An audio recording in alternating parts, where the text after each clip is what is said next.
There are human beings here, in this hallowed ground. Their earthly bodies long since turned to dust. But what about their souls, their minds? Are they here too?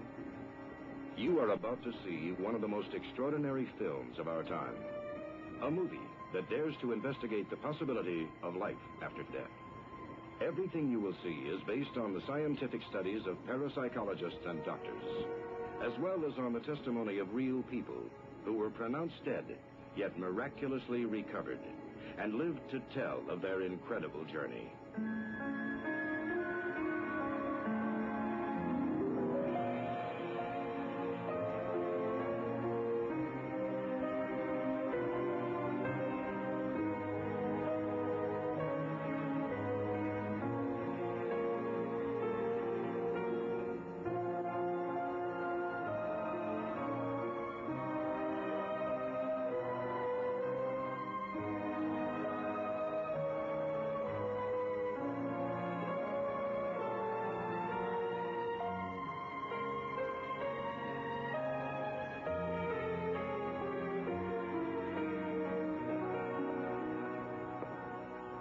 Have a good day. I'll call you from the office. Bye. What does it feel like to die? Just what happens at the moment of death? On May 10th, 1975, lawyer Dan Wilson is about to find out.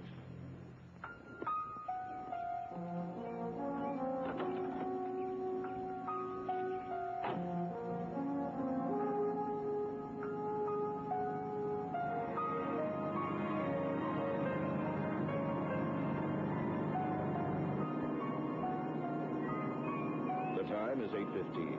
Wilson is taking the same road to work he has taken for the last 6 years. The trip generally takes half an hour, but today it will last less than 10 minutes.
See? I got him. I'm a nurse. Help me get down to him.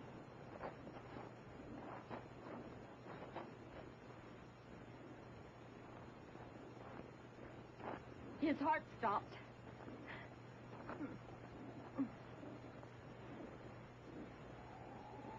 I think the ambulance is too late. First, everything went black and silent. Suddenly, I felt as if somehow I had pushed out of my own body and started to float upward above them. I could see the nurse trying to revive me. And I knew I was dead.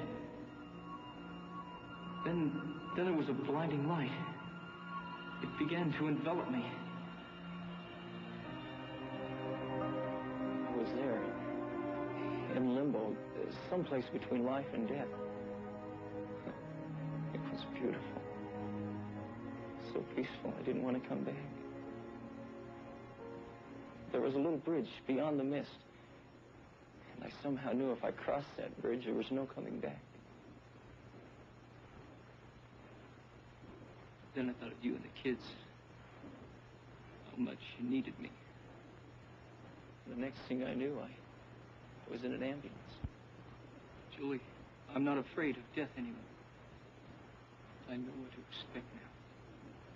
Dan Wilson's story is typical of the hundreds of people who clinically die each year, yet survive to tell their startling accounts of the beyond. Now that the subject of life after death is being written about in the newspapers and magazines, more and more people are coming forward to tell of their own experiences in the Valley of Death. This picture will explore some of these actual case histories. You will hear them in the people's own words.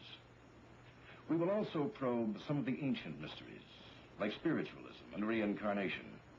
We will try to discover exactly what awaits us in the world beyond. Is death only a door into another time, another dimension? Well, one of history's great minds thought so. Plato taught that the soul was immortal. Men have said that death is the very end. But argue as you will, I say that the soul cannot be destroyed. After death, it withdraws to another world. What that world is like, no one knows. In 1756, Benjamin Franklin wrote, Life is rather an embryo state, a preparation for living. For a man is not completely born until he's dead. Great minds have always pondered the question of death. But over the centuries, men have had the opportunity to do more than speculate. For hundreds of years, stories have been told and retold of those who, on the very threshold of death, actually got glimpses into the world beyond. Great curiosity and speculation has always been aroused by a person's dying words. One noted example took place in 1654, as Prince Henry lay dying, attended by his wife, the royal physician, and officials. Young knight, as bright as the sun. My lord. Let him be. He must not disturb his eminent journey. Such glorious bells. My ears rejoice with thy music. But wait. Do I perceive royal vestments? Why, 'tis my father. He beckons me. He beckons me.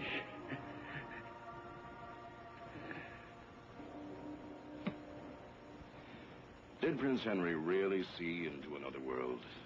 Or was he just hallucinating? Stories of dying people who have looked into eternity have been printed and written about for many years. Listen to the dying words of these famous people. In 1861, world-famous poet Elizabeth Barrett Browning spoke these words from her deathbed. Could her observations be true, or merely hopeful speculation? It is beautiful. The famed aviation pioneer Eddie Rickenbacker, after a near-fatal plane crash. Dying is the sweetest, tenderest, most sensual sensation I've ever experienced. In 1931, these were the last words of Thomas Edison. It's very beautiful.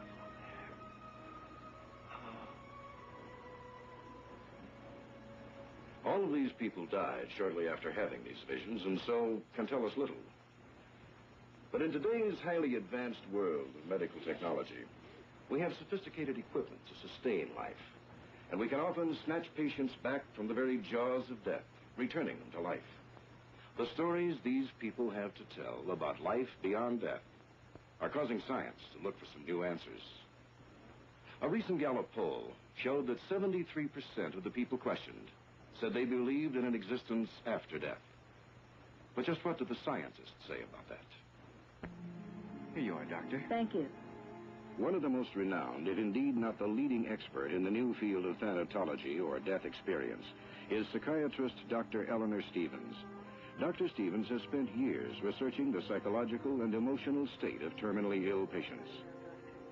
Dr. Stevens was drawn to her studies and work with the terminally ill when she realized how little medical science really knew about the inevitable act of dying. But what is it like to die? Is everything going to go black? Will there be pain? How does one prepare to die? What can the doctors do to help? Just how do you prepare someone for the grim reality of death? Dr. Stevens' research opened the door to the serious study of this long-neglected and forbidden subject. Now that we've discussed how you feel about your physical condition, Anne, is there anything anything else you'd like to talk to me about? For example, you know, how you feel mentally, psychologically right now? How are your spirits?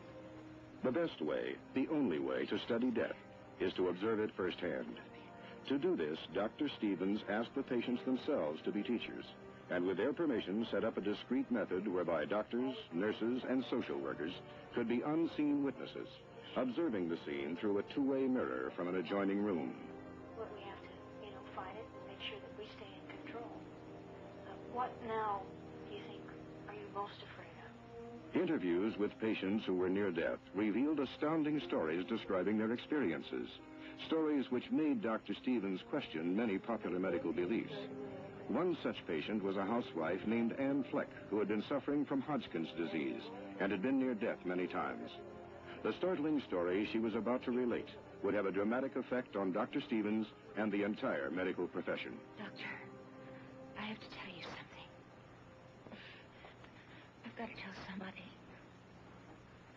There's something happened to me that I can't explain. It happened about a year ago. We'd invited the Mattingleys over for dinner after they'd come back from their vacation in Las Vegas. And Edna and I, we were in the kitchen. And Hank and George, what a they were in the living room.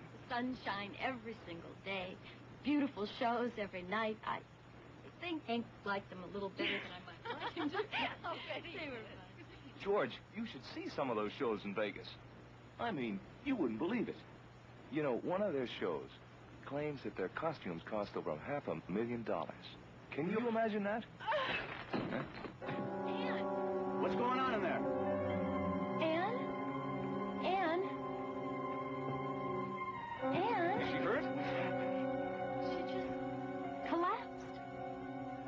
Listen, go call an ambulance and Dr. Morse. The numbers are right next to the phone, okay? Yes. Let's take her upstairs. Okay.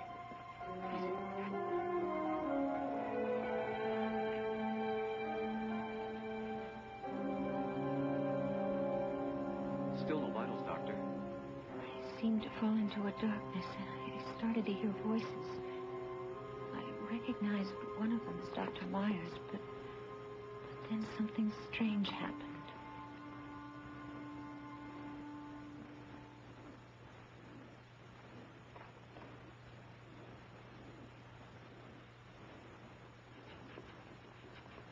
She's been gone for 15 minutes, Doctor. Keep trying. But she's dead, Doctor.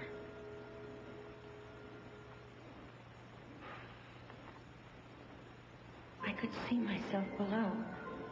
Down there on the bed, my face was pale and lifeless. I could feel myself being drawn through some kind of shell or tunnel towards a brilliant light at the other end. It felt good and warm.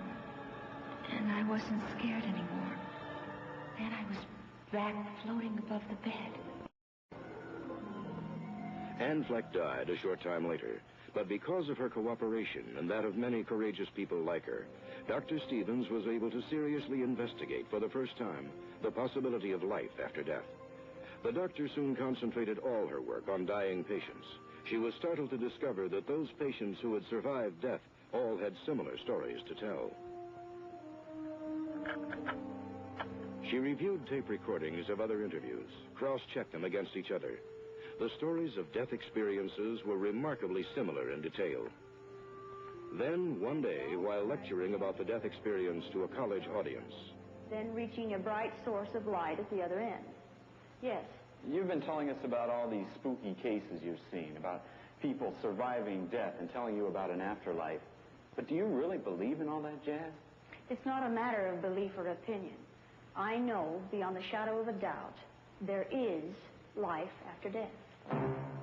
Dr. Stevens had not intended to make her beliefs public as yet, because there was so much work ahead. But now it was out. In the next few months, the news media blew up Dr. Stevens' startling statement into bold headlines.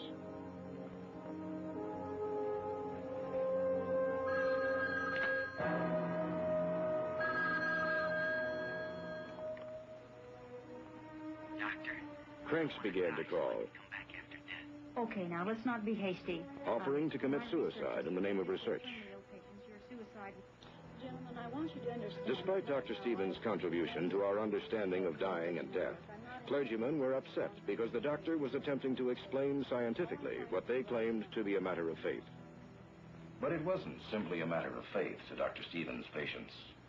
Anne Fleck knew what she had lived, or rather died through. Everyone who's been through death's door has a story to tell about what it was like on the other side. Like Byron Temple. Byron didn't expect to die on that day after Christmas in 1974. But that's just what he did. He died. Temple was a 40-year-old construction worker. He had never considered himself a devoutly religious man. Yet for him, his journey into the world beyond produced startling religious implications. Oh. That's it. Oh, I gotta get in here. Watch it. Oh!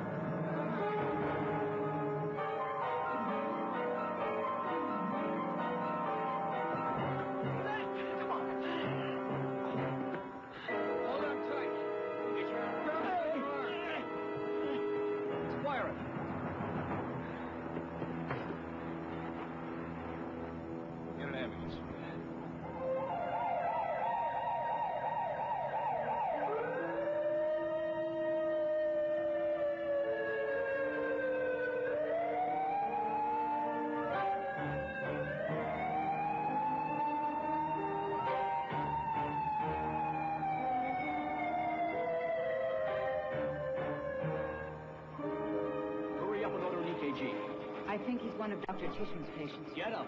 Yes, doctor. I can't get a pulse.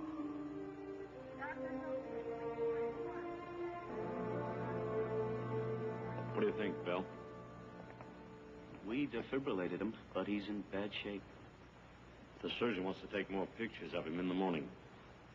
I'm afraid there's no need for that. I don't think he'll last the night.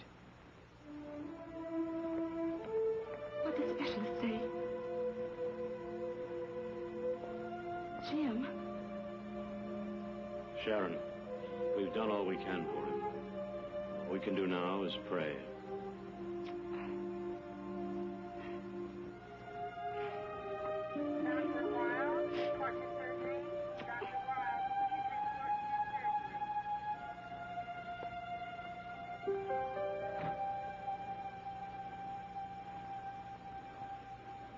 Somehow I got through the night. And the next day, just after 2 in the afternoon, I was aware of the nurses fussing around my bed. I couldn't seem to talk, but I could hear them. I couldn't believe how it happened when they told me. He was trying to save this other man, and he reached over, and he fell over the ledge. He's arrested. I'll get the doctor. Right. The room started to go dark. The light was fading.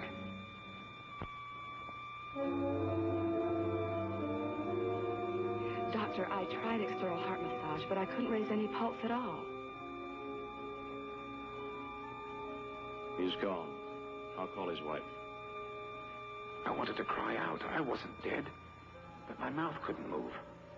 Then suddenly, I felt like I was slipping out of my own body, and pulled through a long tunnel. Soon I was high over a city, and I could see the lights blinking, beckoning me. It was the most beautiful thing I'd ever seen. Words can't describe the beauty nor the splendor of such a city. The light was overwhelming, and I knew it was not from this world. Suddenly I was back in the hospital room, but hovering over the bed, looking down at my own body. Then I saw a familiar person get out of a red car and enter the hospital. It was Pastor Fieldson. Dr. Leanne Fiedler. I could see him come out of the elevator and stop a nurse. I'm Pastor Fieldson. I've come to see Byron Temple. I'm sorry, Pastor, you're too late. He died a few minutes ago. Marked in the ambulance entry. Then I saw that brilliant light again, moving toward me. I could feel an overwhelming warmth I've never known before. It enveloped me, consumed me. And I knew it was a divine presence. It was God. I could hear no voice, no spoken words, but I was asked what I wanted to do. I wanted to stay here. I had never felt so loved, so secure. But I was told I had more to do yet. Suddenly, I felt myself descending, floating lower, moving closer to my body. Then a wave of cold gripped me as I seemed to enter that lifeless form that was me. And my eyes flickered open for a moment.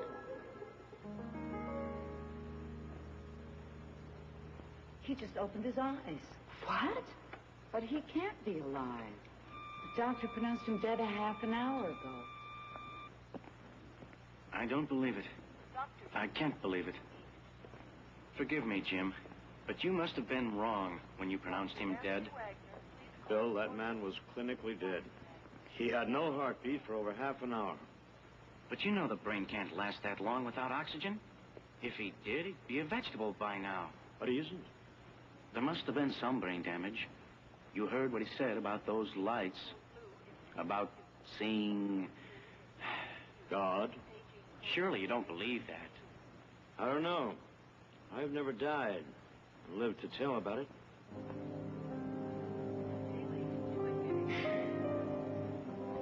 Byron Temple is still alive today.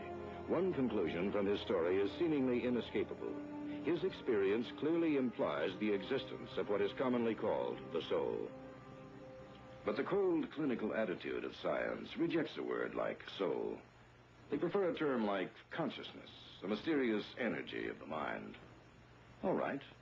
Just what do we know about energy in general? The law of physics regarding energy states, as wood burns, it turns to ashes. Steel melts and becomes a molten liquid. In other words, energy cannot be destroyed. It can only be changed into another form, like splitting atoms for a nuclear bomb. But what happens to the invisible energy of consciousness at death? This organ, the human brain, is the most complex, most mysterious thing known to man. We know it emits energy because we can measure its wave activity, electrical impulses, alpha waves, among others. Today, scientific research centers are springing up all over the world, where parapsychologists are devoting themselves to just one field, the mysterious energy released by the human brain. In the United States alone, there are now over 100 universities offering courses in parapsychology, where ongoing experiments with the mind are part of the daily curriculum. It has already been proven that some people can control their mental energy and fine-tune it in such a way as to send or receive electrical brain impulses. Recently, top scientists at Stanford Research Institute performed an incredible experiment which proved electrical impulses of the brain could be transmitted from thousands of miles away. A target observer was flown to a city in South America, where he stood focusing his concentration on the image of the airport there.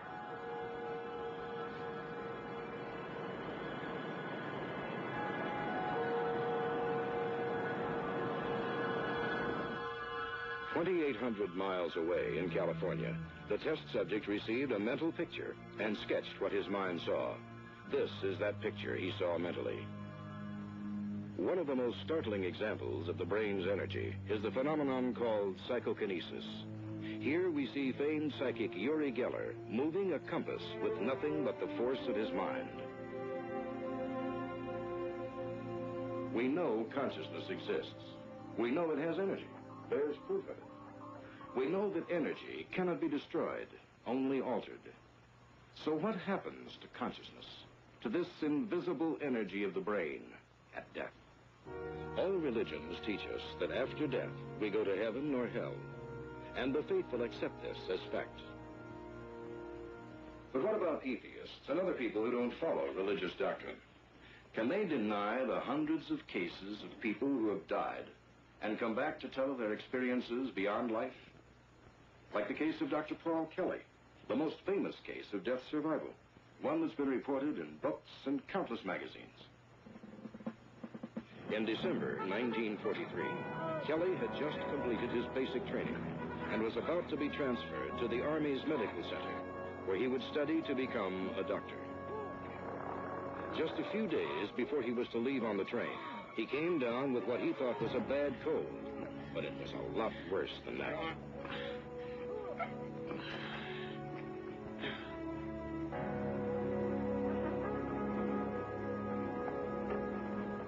What a lousy piece of luck. Here I was just about ready to leave, and then they slapped me in the base hospital with a rotten chest cold. Or so I thought. You see, for a private like me to get a chance at medical school was practically unheard of.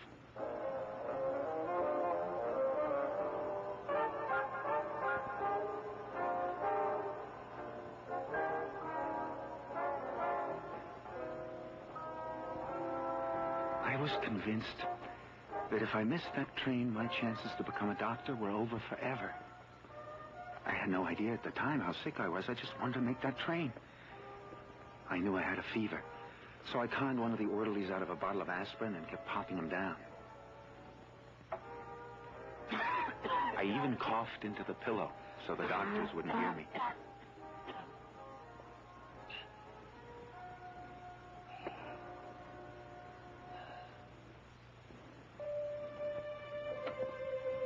On December 19th, I was taken to the recuperation wing, and a jeep was scheduled to pick me up at 4 a.m. to take me to the railroad station.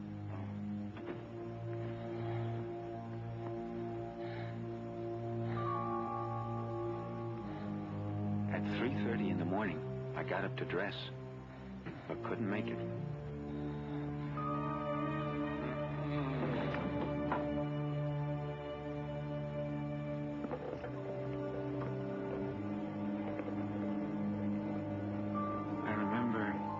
Put on a stretcher and pushed down a long hall.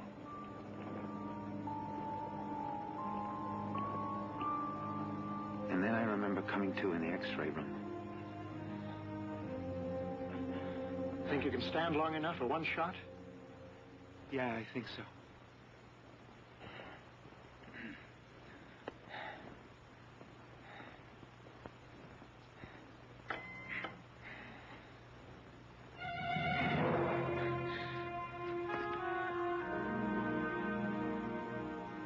106.5, still going up. How can a man with such an advanced case of pneumonia be scheduled for release this morning? The staff's overloaded. There's flu epidemic. That's still no excuse. This man is dying. Nurse?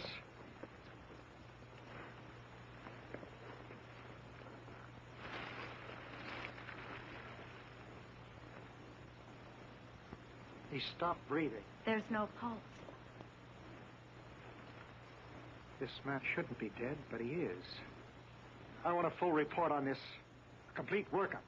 Doctors, nurses, orderlies, everybody involved. You read me? Yes, sir. Clean this place up. Get him ready for the morgue. I'm sorry, Captain. So am I.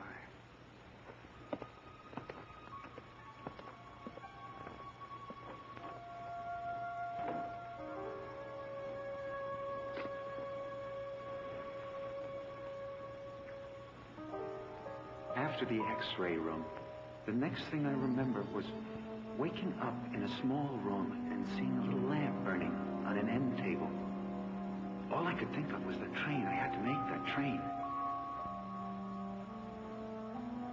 I jumped out of bed and looked around for my uniform. Then I happened to look back toward the bed. Someone else was in it. The same bed I'd just gotten out of. How'd he get there? I was just in that bed a minute ago. Then in the dim light, I saw the gray skin of his arm. A lifeless hand. Whoever it was, he was dead. There was a fraternity ring on one of the fingers exactly like mine.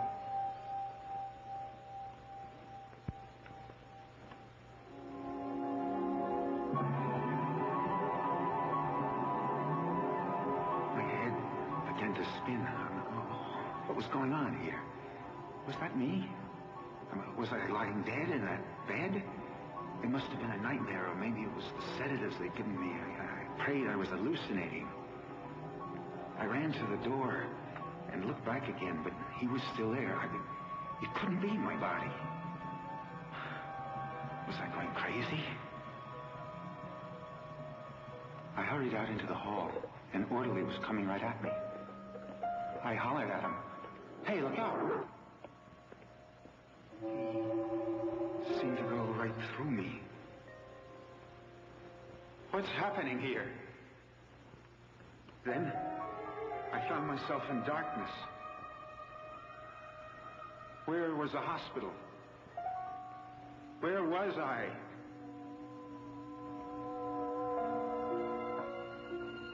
I was floating through the air above a town. And then another moment later, I was on a city street. I just wanted to know if I could feel something, anything.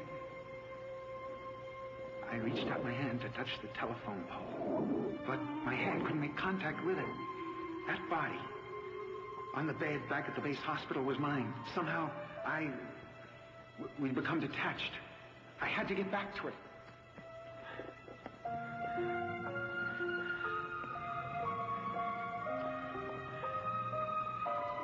Hey.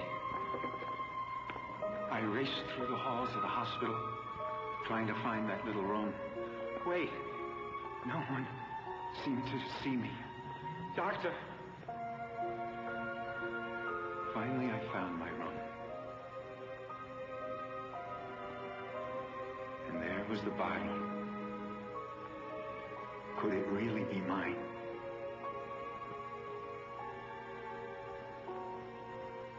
I tried to pull off the sheet, but I couldn't grab it. I had no substance. It was true. I was dead. Is this what death is? Without warning, the room began to fill with light. There was no word to describe a brilliance that intense. But it wasn't just light. It was a feeling of warmth, of love, completely overwhelming me. I wanted to lose myself in it forever. Then I was squeezing through a cramped, warm tunnel. Someone reached in and gently pulled me. After that, my whole life flashed before me. More than that, really. I was reliving every moment of it. Every sight, every smell, every sound. Seeing, feeling it. Then the light seemed to speak to me, but I heard no voice. It said I was in the presence of the Son of God, and he was asking me what I'd done with my time on earth. All of a sudden, I knew everything I'd ever done was meaningless. I knew now I was dying, and I wanted more of a chance. I pleaded that I was too young to die yet. Then the voice said that no one is too young to die. After that, the light blazed so brightly I couldn't see anything anymore, until I found myself in another dimension. I really don't know how to explain it, but another world existing parallel to ours, like a photograph with a double exposure. Then I found myself in a room with some futuristic lab equipment and lasers and computer banks, and this was 20 years before they were even invented. I was in another time. Suddenly, I was shot out of that unearthly room and into space. I could see a city, not of steel and glass, but a city made of light. The buildings, the streets, everything was constructed of light.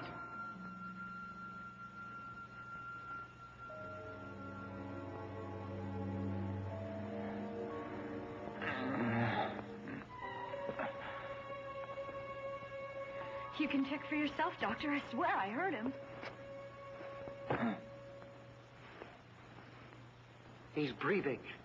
But he was dead. You checked him. We both checked him. He's been dead for 9 minutes. A few weeks later, they were ready to discharge me from the hospital. All I could think of was what I'd experienced. I was confused, troubled. I couldn't wait to be alone in that room so I could have a look at the chart. And there it was, in print. It was official.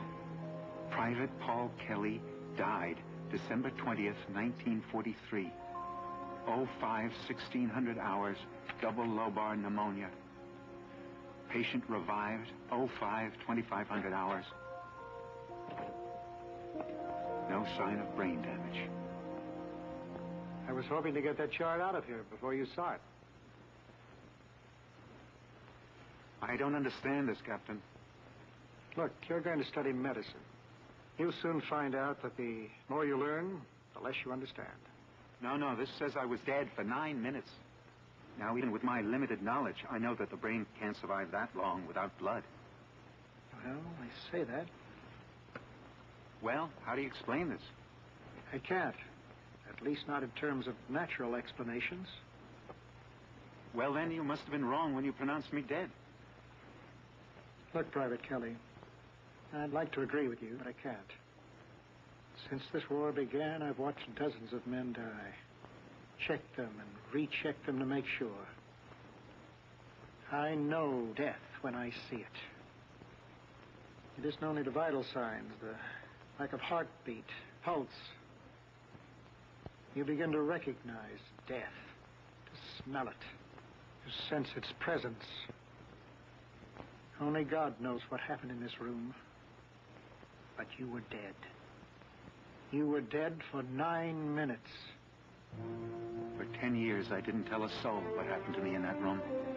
Later, I told my wife, and it was years before she could bring herself to believe it. 20 years later, in 1963, Dr. Paul Kelly, by then a prominent Charlottesville psychiatrist, finally revealed his incredible experience of life after death. Now, it has been argued that experiences claimed by those who are clinically dead can be explained as hallucinations brought about by trauma or high fever or drugs. But in many cases, patients reported specific knowledge and astounding facts that cannot be rationalized in any way. Like the case of Jacob Thompson, a blind biologist given a unique glimpse of the world beyond life. So you're sure, then? Biopsy proved the tumor malignant. It has to be removed, Jacob. How soon? Immediately. They're still after me. Who's that? Fate. Destiny. Whoever calls the shots.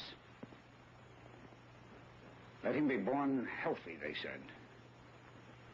But he won't need a mother, so we'll grab her off before he's 2 years old. And then they decided I didn't need a father, so they recalled him. So let him become a biologist. Sure, why not? But not for long. And they explode that lab and take his eyes. So I became a teacher. A blind teacher, but still a teacher. Now I've got this ball of microbes spreading inside of me. And so what's next? A wheelchair? Of course not. What kind of risk is involved? There's always a risk. You know that. Odds, Doctor. I want to hear odds. 50-50. Terrific. Why me? Why me? Feeling sorry for yourself isn't going to help. I know. When I lost my sight, I spent 6 months swimming in self-pity. And then I discovered a whole new world out there in the darkness. Simple things. Things that I'd taken for granted or hadn't even noticed before. The smell of bacon frying. The sound of children's laughter. The taste of a ripe tomato. And the warm, soft touch of my wife's face when she's sleeping. You don't need eyes to feel love. Mind doesn't need a light to touch a star. I want to live, Doctor. So, let's get on with it.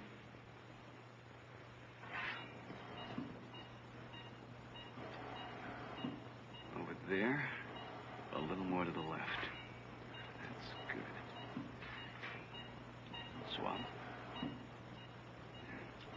along now.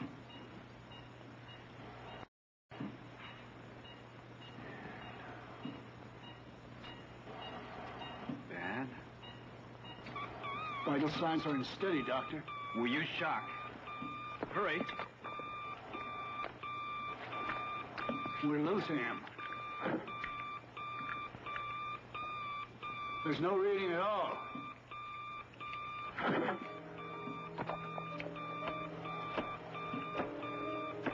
It's no use, Doctor. He's gone. Adrenaline!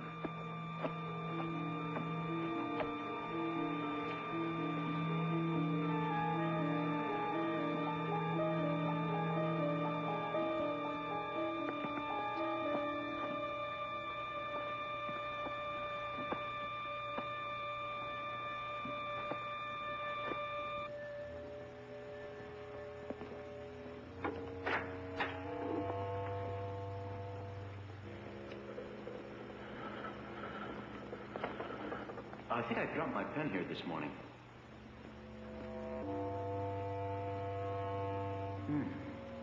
That's funny. Could have sworn it was around here.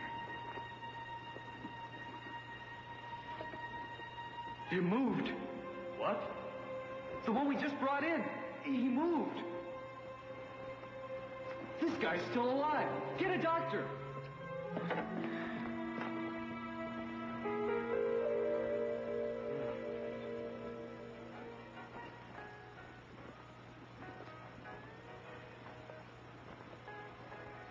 You're looking just fine today. How do you feel? Great. For a guy they say kicked the bucket 3 weeks ago. Who told you that? One of the night nurses told her relief all about it. They thought I was asleep. Pay no attention to them. Is it true? Look, I'm not God. Even the authorities are arguing about the correct definition of death and exactly at what moment it occurs. You didn't answer the question. Was I dead?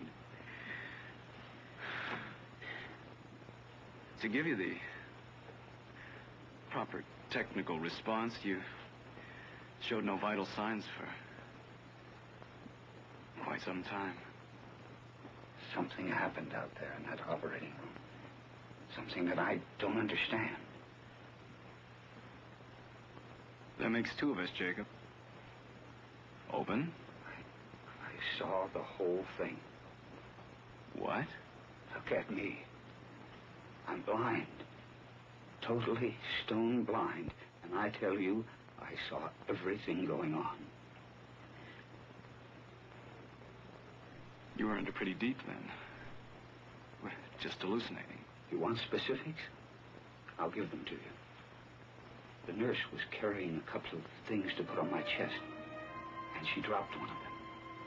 And then you leaned over me, and your glasses slipped down, and you pushed them back. And then you took a large syringe and put it right here. What else did you see? There was a bright light, and Okay, we come in? Come on in. Jacob, these are two men who really saved your life. How are you doing? Fine. Better than expected. Listen. That pin you lost, it was under the table in the corner of the morgue, wasn't it? Yeah, but how did you know that? I saw it there. You saw it? But I thought you were blind. Shh. Thanks for dropping in, boys. Well, hang in there, Mr. Thompson. How could that totally blind biologist see such minute detail as he described to the doctor? Get some rest now, Jacob. In no way could it be considered a hallucination. What then? ESP? Did Jacob Thompson merely read the mind of the doctor? Of the orderly who lost the pen? Are these death experiences merely common psychophenomena? To find out, let's consider the story of Amy Parker, one of the most convincing and astounding cases authenticating the death experience. Then just when are you going to start teaching me how to fly? In time. In time. Sure, sure. After you monopolize the plane for yourself. You're just like a kid with a new toy. But it's such a beautiful day to fly and just relax. You're the one that's always so safety conscious.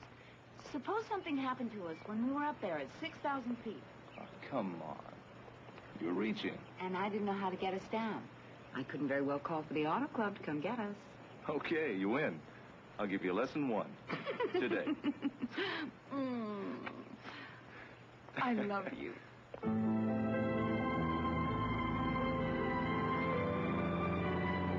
It was October 12th, 1976. Eric and I had just celebrated our second wedding anniversary, and we decided to take a little cruise in the plane we just bought 3 weeks before.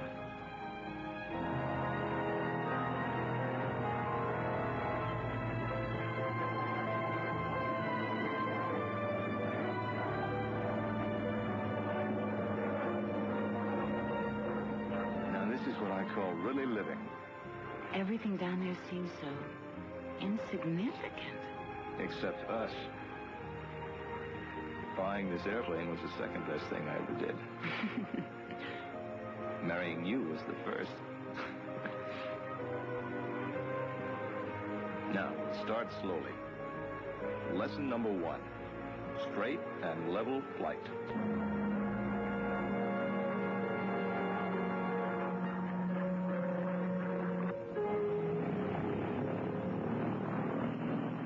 What was that?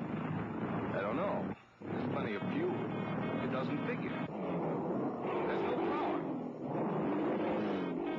It's gonna stall!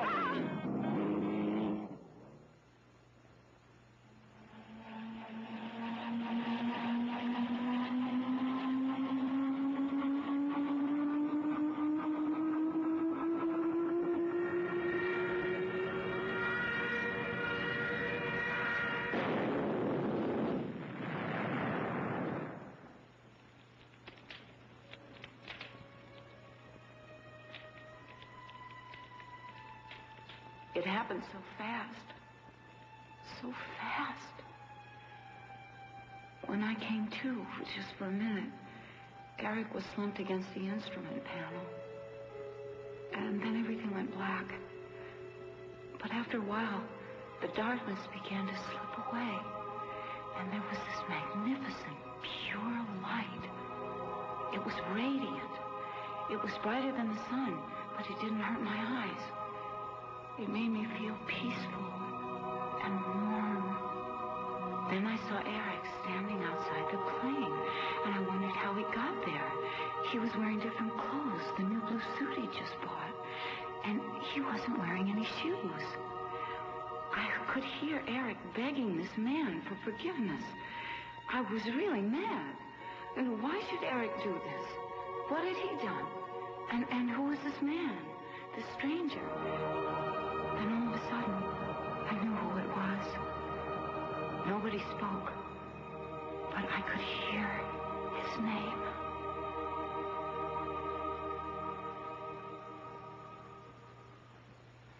Eric Parker did in fact die in the crash, but it was not until some weeks later that Amy would share her most startling revelation.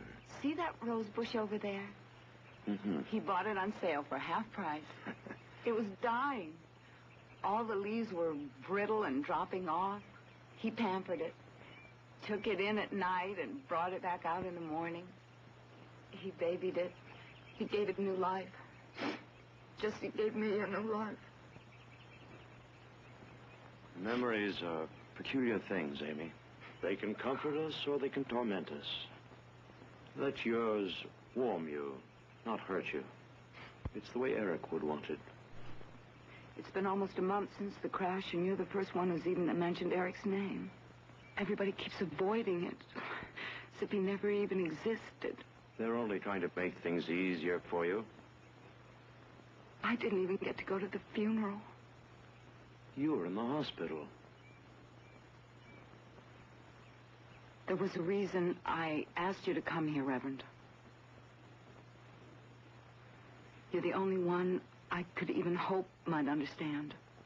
I'll try. I didn't want to ask anyone else because I was afraid to. No, not afraid to. I was just reluctant to know the truth. The truth? About what, Amy? The clothes they buried Eric in. It was his new blue suit, wasn't it? Yes, but why torture yourself about How did you know that?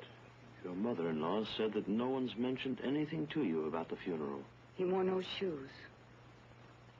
That's why I saw him barefoot. Of course.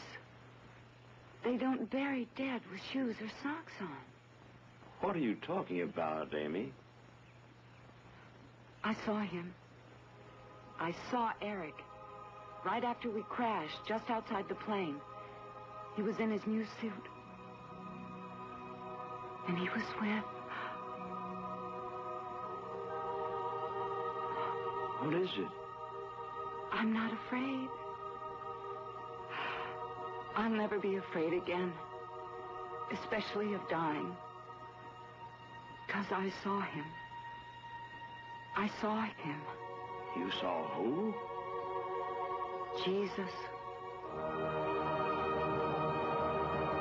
I saw Jesus. If Amy Parker experienced only visions induced by the trauma of the plane crash, how do we explain her knowing what clothes her husband was buried in? Is it possible that what she saw was an apparition of his soul? Well, there's that word again, soul. Is there any way to scientifically prove the existence of the soul? Some have tried. In this journal of the American Society for Psychical Research, there is a report on Dr. Duncan McDougall and his incredible experiment to attempt to weigh the soul. We're ready, sir.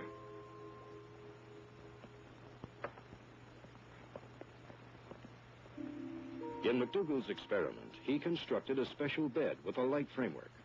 It was mounted on delicately balanced scales, which were sensitive to 0.2 of an ounce.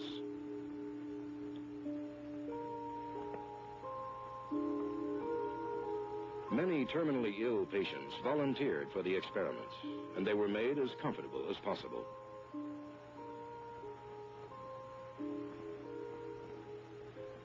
Weight loss continues at a steady rate of 1 ounce per hour.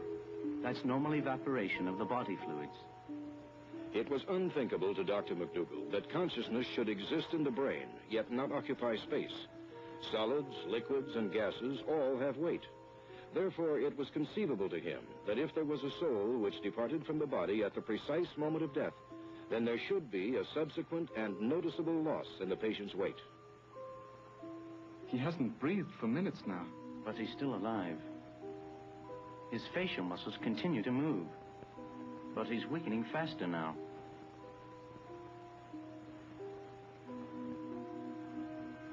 The heart's slowing down considerably.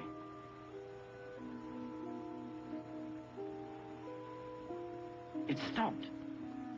It dropped 3/4 of an ounce, precisely when his heart stopped.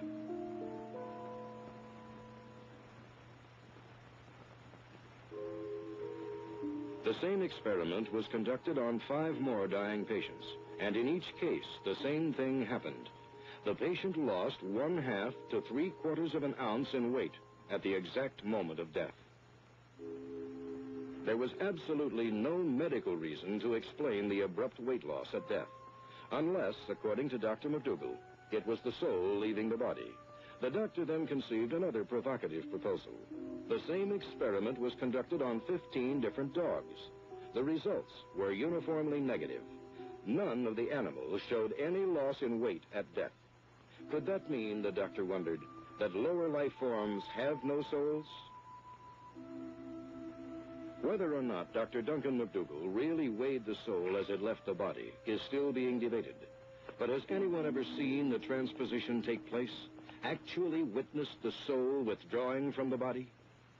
The Journal of the American Society for Psychical Research, plus these files of parapsychologists, record countless case histories in which witnesses claim to have seen unexplainable occurrences at the moment of death.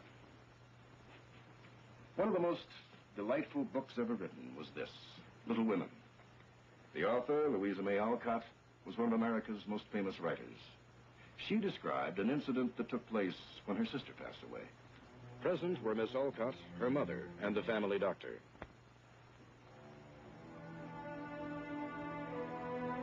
There were no indications that anything extraordinary might happen. But then, at exactly the moment of death,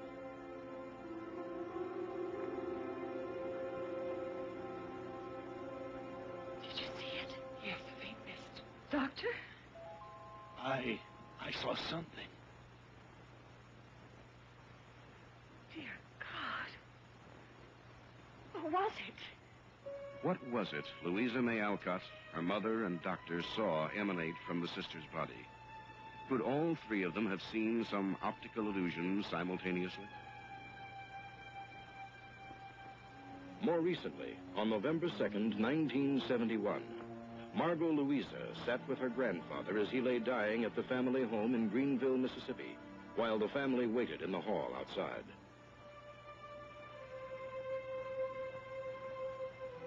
We knew Grandpa had only minutes to live. The doctor said death would come at any moment now. We decided the room shouldn't be crowded with people, so I asked to be alone with him. Grandpa was one of those old-school Italians and had always been a devout Catholic.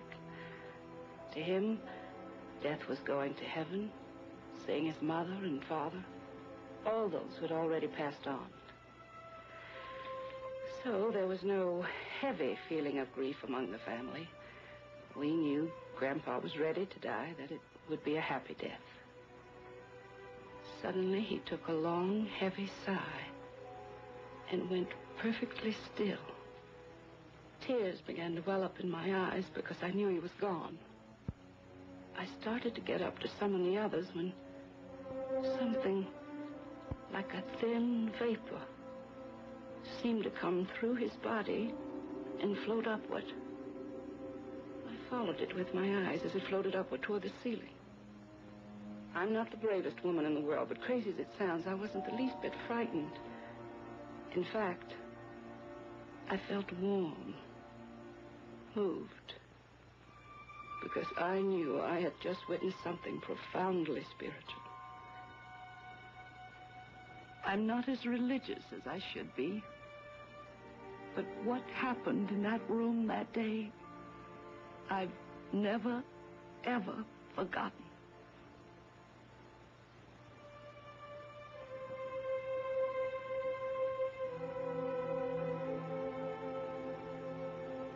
In 1911, a French photographer named Baraduc shared his wife's fervent belief that upon death, the soul left the body. Years before, she had extracted a solemn promise from him. Whoever died first, the other would attempt to photograph the exact moment of death. When the time came and it was she who was dying, Baraduc had to struggle against his grief, but he made good his promise and photographed his wife just as the last breath of life left her body.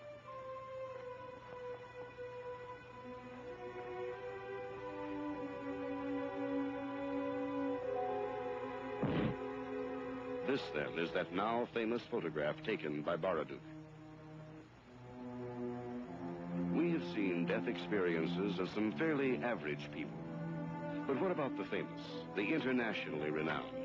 Have any of them had similar encounters with death? And would they dare to make it public? Just after midnight on July 8, 1918, a 19-year-old reporter believed he had been killed by a trench mortar shell. According to a friend, George Hickok of the Brooklyn Daily Eagle, the following is that young reporter's own account of his fleeting journey into death. Here, then, are the actual words of Ernest Hemingway. I felt my soul, or something, come out of my body, like you'd pull a silk handkerchief out of a pocket by one corner. It flew around and then came back in again. And I wasn't dead anymore. Later, Ernest Hemingway recreated this personal account of death in Chapter 9 of his great war novel, A Farewell to Arms, on page 54. So far, we have seen that there are 14 elements common to the experiences related by all those who claim to have died and seen beyond. Some of these are a loud buzzing, an intense white light that seems to overwhelm them, finding themselves out of their bodies, floating above the scene and looking down on their own bodies, seeing their lives rush before them. And most of them report seeing something that they knew represented a borderline between this world and the next. A door, a bridge, a body of water. And somehow they knew that if they ventured beyond that point, they would never return to the land of the living. One of the most graphic examples of this occurred in the death experience of Ursula Phillips. For her, the point of no return took the appearance of a gate. Our little girl, about to have her third child. Think of it, Sam. Our baby with 3 of her own. Seems such a short time ago when she came in here on the day of the high school prom, crying her heart out just because she had a cold sore on her lip. Now she has her own children. Oh, where did all the years go, Sam? They're still around. In this house, the yard, tucked away somewhere. So we can take them down every now and then and shake them out, enjoy them again, like now. That was the doctor who phoned just now, wasn't it? He was just asking how you are. Reminded me not to give you anything to eat after 6.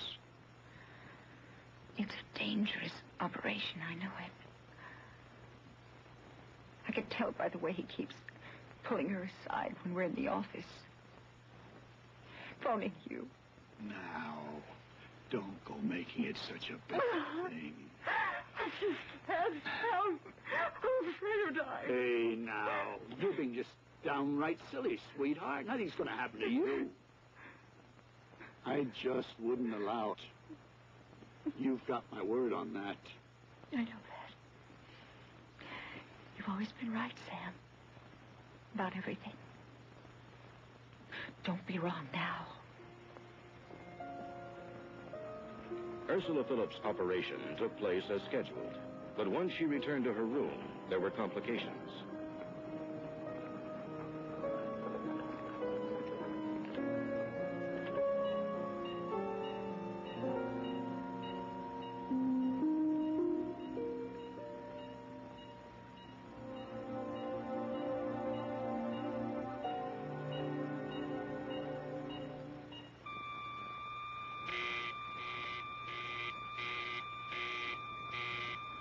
Ursula?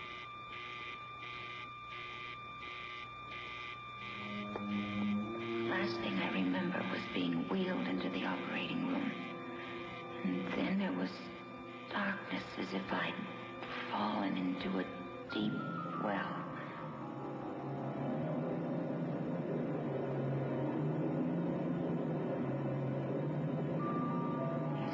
There seemed to be a light at the bottom of the well.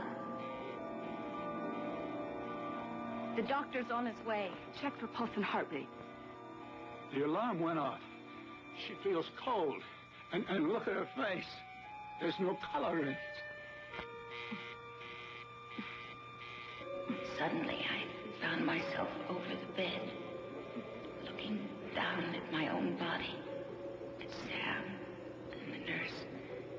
I could feel the pain leaving me, starting with my toes and going up my body. I felt so incredibly calm, even as the doctors and nurses rushed in and tried to revive me. No, doctor. Every care I had was just slipping away. I'd never known such a peaceful feeling. And I sensed a presence in the room. I was drawn to it like a warm wand of magnet. And there, standing near the bed, was a being so beautiful. He seemed to radiate. He didn't speak. At least I heard no audible voice. He beckoned, and I followed him to the most beautiful place. It was like heaven. Then before me appeared a gate. I wanted to pass through it. I didn't want to leave this wondrous place. But I heard him telling me, not now. Not now.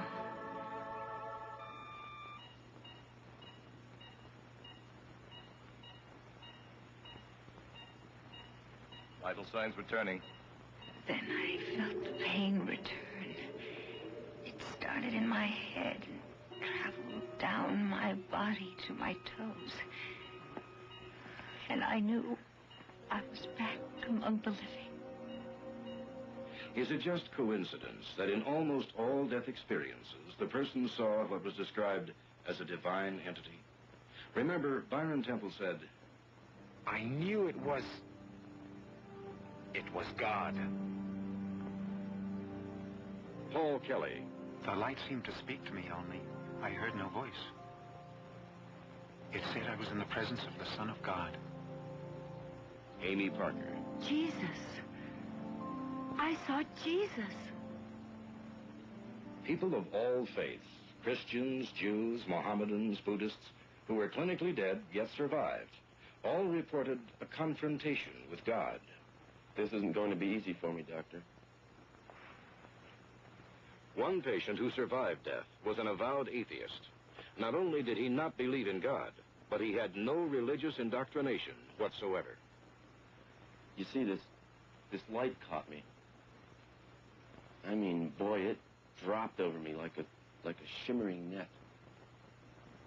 And there he was, this strange man, looking at me with such piercing eyes. Yet they were warm eyes, kind. I wanted to go with him because I knew he was... You know I don't believe in God. But somehow, I knew he was a divine presence. Still another frequent element of the death experience is seeing dead relatives and friends who have come to take away the dying one. In many cases, the patients didn't even know their relatives were dead. As in this example of a dying 12-year-old girl.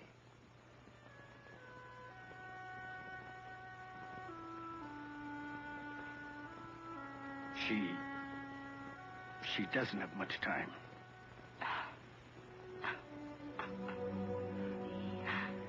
Mommy, he wants me to go with him, but I don't want to. It's the high fever. She's hallucinating.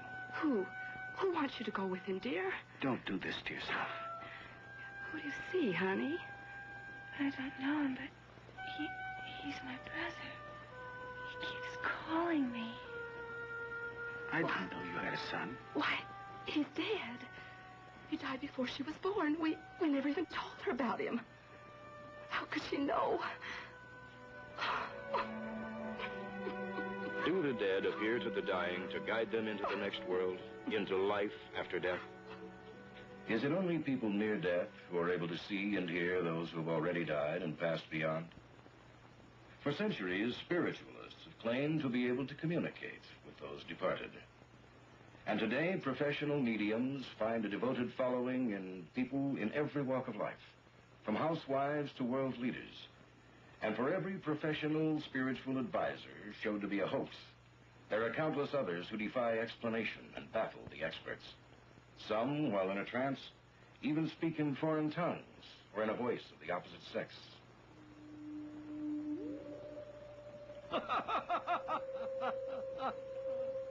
Still can't beat your own hook, Daffy. And stay out of elevators at night, Daffy. We're not expecting you for some time yet. The common notion is that the medium acts as a communications link to the next world, speaking to the living friends and relatives on behalf of the departed one. The image of a group gathered around a table in a darkened room has been popularized over the years in fiction, movies, and television.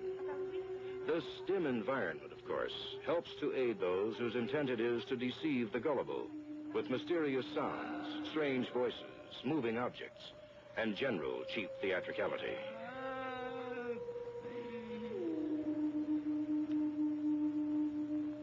Fortunately, the skeptics have not entirely discouraged serious scholars from studying this area.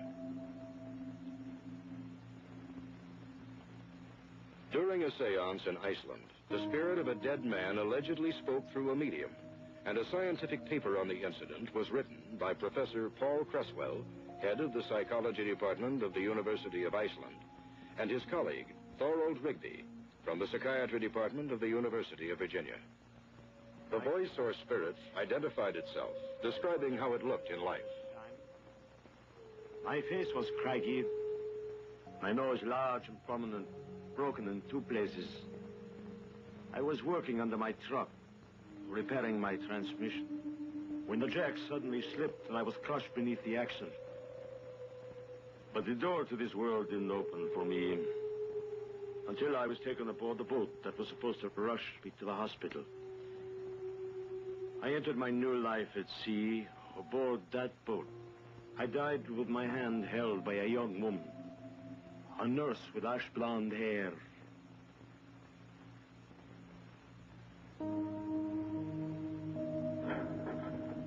Professors Creswell and Rigby were fascinated by the experience and started an immediate investigation into the dead man's life and how he died. Every single fact given at the seance proved absolutely accurate. Right down to the nurse who was on duty aboard the boat that night. She did indeed have ash blonde hair.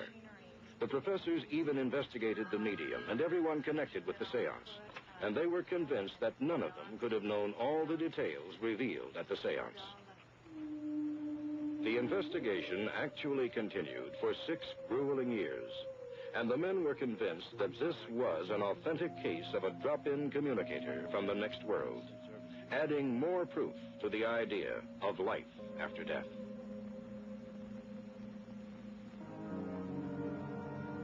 The famous escape artist and magician, Harry Houdini, devoted much of his life to exposing phony spiritualists, but not because he didn't believe in an afterworld. No, Houdini very much believed there was a world of the dead and attended seances all over the world in hopes of contacting the spirit of his dead mother.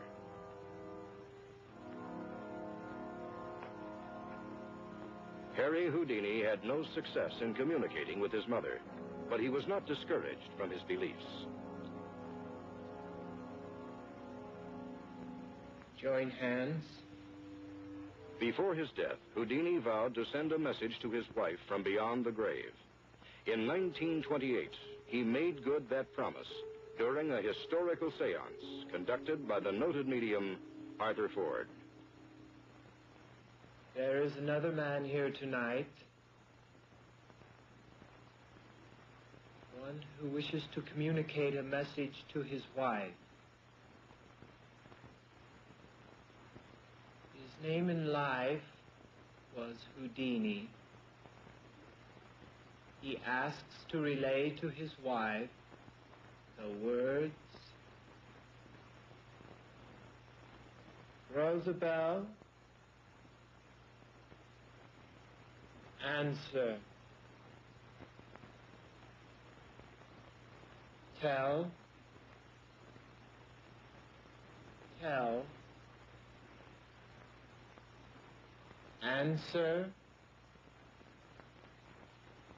Answer. Learn. Idea. Later, a friend went to see Mrs. Harry Houdini to tell her. Janice, do you have any idea how many people called me, write to me, all swearing that they've had a message from Harry? I know. Most of them are just cranks. Or tricksters trying to grab a few cheap headlines for themselves. Yes, but... Oh, sure, some of them are sincere. But they only imagined that Harry got through to them because they wanted it to happen. It's called auto-suggestion. But this message, it was like it was in some kind of code. Code? Really just meaningless words. It didn't make sense. What was it? I wrote it down word for word. Here it is. Rosabelle, answer. Tell, answer, learn, idea. That's it. Can you make anything out of this? Yes. What? Before Harry died, we made up a secret code. He said that he'd try to transmit it to me through a third party after he entered the next world. Does this mean something, then? spell. Believe. Believe. Did Harry Houdini manage to contact his wife from the world beyond? And if so, where was he? What is the beyond? Where does the soul or consciousness go when it leaves the body? To heaven, where we shall see God and be reunited with our loved ones, or, as many psychical researchers and spiritualists believe, remain right here on our own planet, but in another dimension. Does each of us go through an endless cycle of births and deaths, dying and being reborn again in different bodies?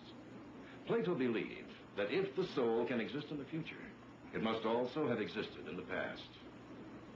Could this indestructible energy that we call consciousness, the soul, could be transferred to another body in reincarnation and live again?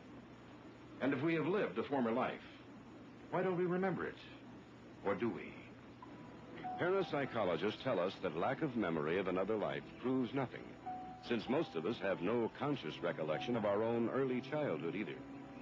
But what about our subconscious? In 1952, Maury Bernstein succeeded in regressing a Colorado housewife beyond her own birth, back to a former life in Ireland, to a girl called Bridie Murphy. My friends in Belfast are Mary Catherine and her husband Kevin. We love to go there. We spend long evenings sitting around the table in the big kitchen, playing cards and drinking tea. Belfast is so much fun to be in. Though the housewife had never been to Ireland, she spoke with an Irish brogue while in a trance, and her description of her earlier home and other details proved amazingly accurate. Hundreds of cases claiming reincarnation are reported from all over the world every year. This one took place in Bisauli, India, and is well documented. Why do you cook for me when I have a wife in Moradabad who can prepare my meals? Really? And how can a 7-year-old boy have a wife 90 miles away in another town where he's never been? I also have 3 sons and a daughter, and my brothers and I own a biscuit shop called Mohan Brothers. Parmad, why do you speak this nonsense? Where have you heard these things? I ate poisoned milk curd and became ill. Then I died. Wait till I tell your father.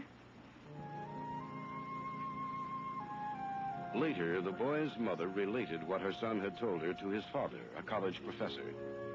When the boy kept insisting to be taken to Moradabad, the father finally gave in, beginning to become as troubled by the whole thing as his wife.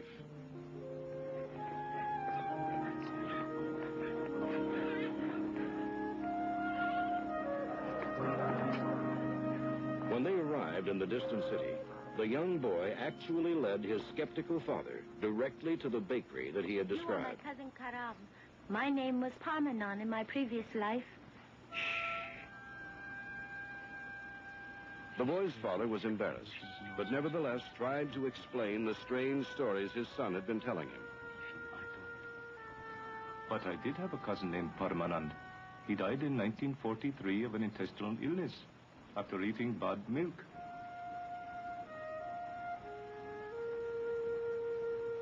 Later, the boy correctly identified the dead man's family, pointing out his mother, wife, his daughter, and sons.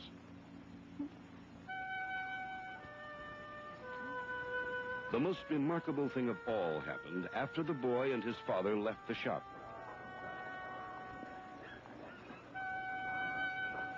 Yasmin, where is the money you owe me? What? The proprietor saw the incident and came over. As it turned out, the man's name was Yasmin, and he did owe money to the dead man the boy claimed to be. I can't move. My dress is long, flowing. It trips me.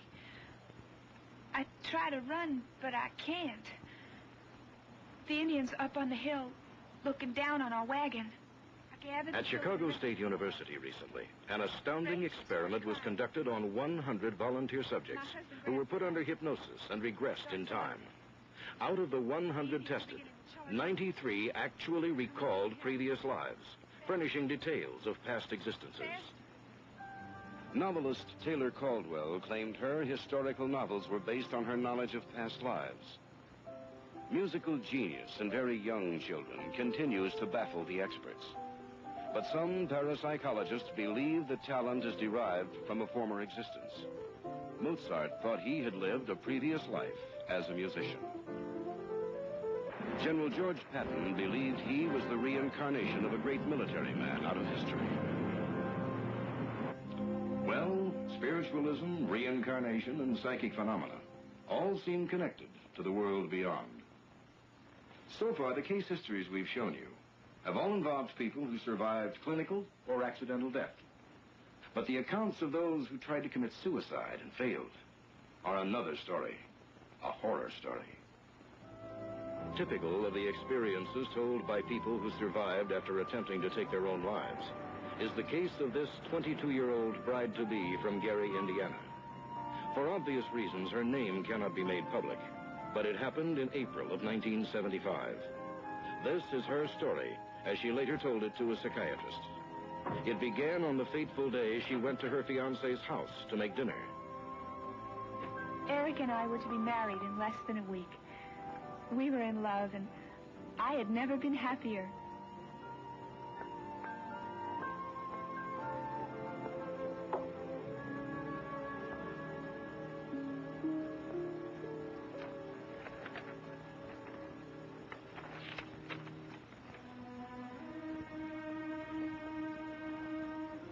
His note said that he was leaving. He'd met another woman, and he'd fallen in love with her, and he couldn't marry me. I couldn't believe it. I didn't know what to do. I knew I couldn't stay in that apartment. I had to get out of there.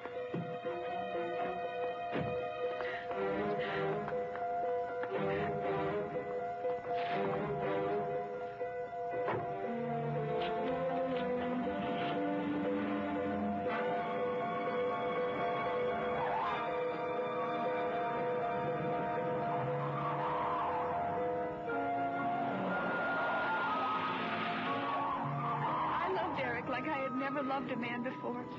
Our wedding invitations had already been sent out, and my parents were going to be here in 2 days. How was I going to face them? My whole world had fallen apart. I didn't care anymore. I decided to kill myself.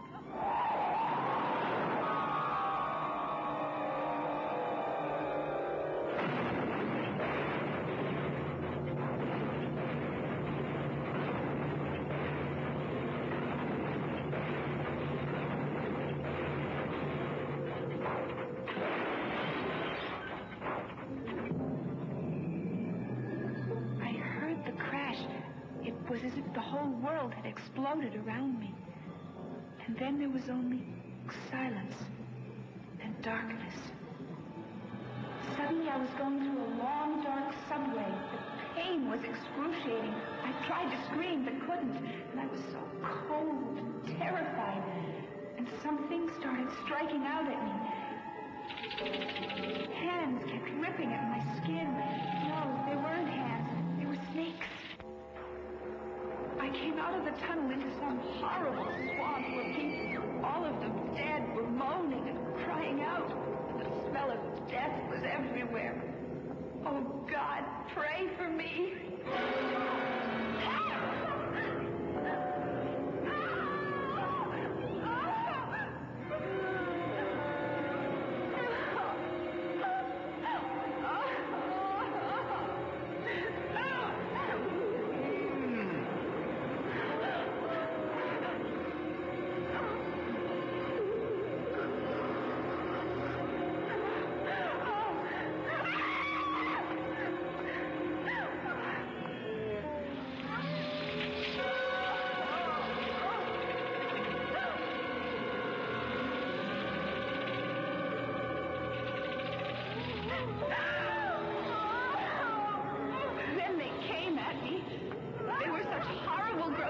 People, and they grabbed me, and I couldn't fight back as they dragged me away with them. Oh, the pain. They pulled me over to a pit, and then they made me look into it. Oh, it was hideous.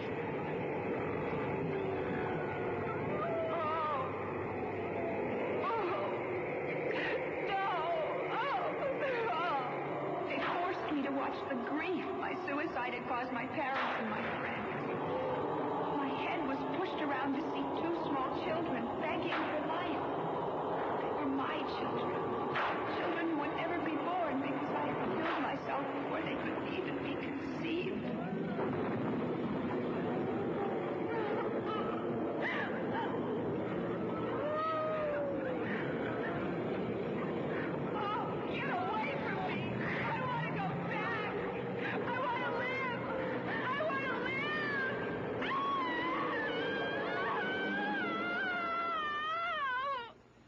That's impossible. She was dead. Could God or some unknown force choose to punish those who try to take their own lives? Because in every case of suicides who survived, they told the same kind of horror story as the girl we've just seen. While on the other hand, natural death or even accidental death seemed almost pleasant. Would you like to see what it's like to enter that region between life and death? All right. You're in a hospital room. You're dying. The doctors are working over you.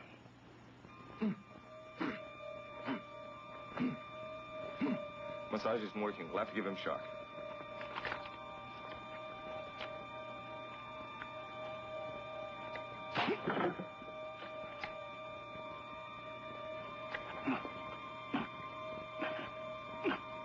Still no vital signs.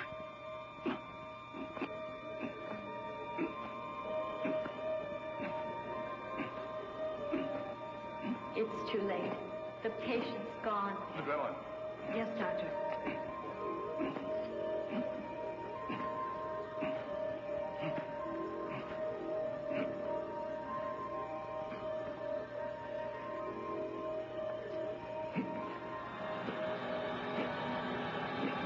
You will experience being drawn through a long, narrow tunnel.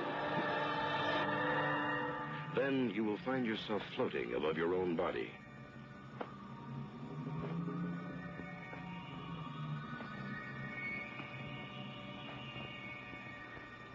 Departed friends and relatives will appear before you.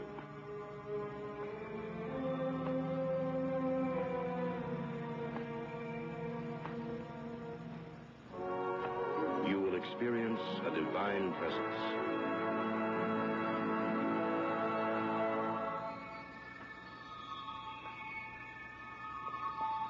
There will be the sensation of actually getting up and leaving the room. Soon, a gate or doorway will appear before you. You will know it to be the point of no return.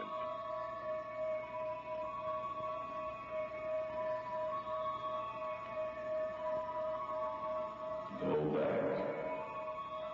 Your time has not come. You will squeeze back through the tunnel again.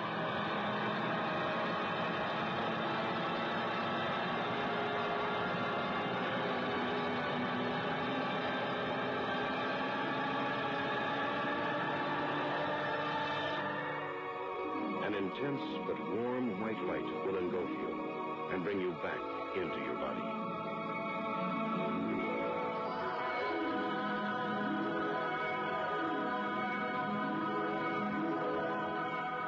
I can't believe it. The pulse rate is almost back to normal. We've presented you with the facts, with the real stories of people who clinically died and returned to tell us of what they experienced. We know that both ancient and modern philosophers believe that the soul survives death. We've heard the testimony of medical men and parapsychologists, seen the stories of actual people who experienced a glimpse into the afterlife. Dan Wilson,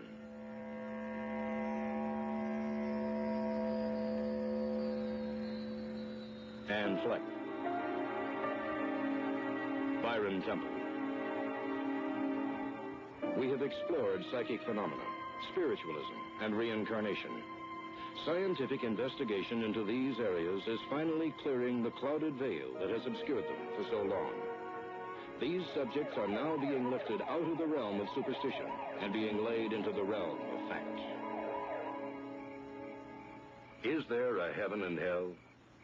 Or another place for us in a different time or dimension? If you're a religious person, you already believe in life beyond death. If you're a scientist, you're still trying to figure it out. But one thing is certain. Something awaits us. And one day we shall all find out. In the end. Or is it the beginning?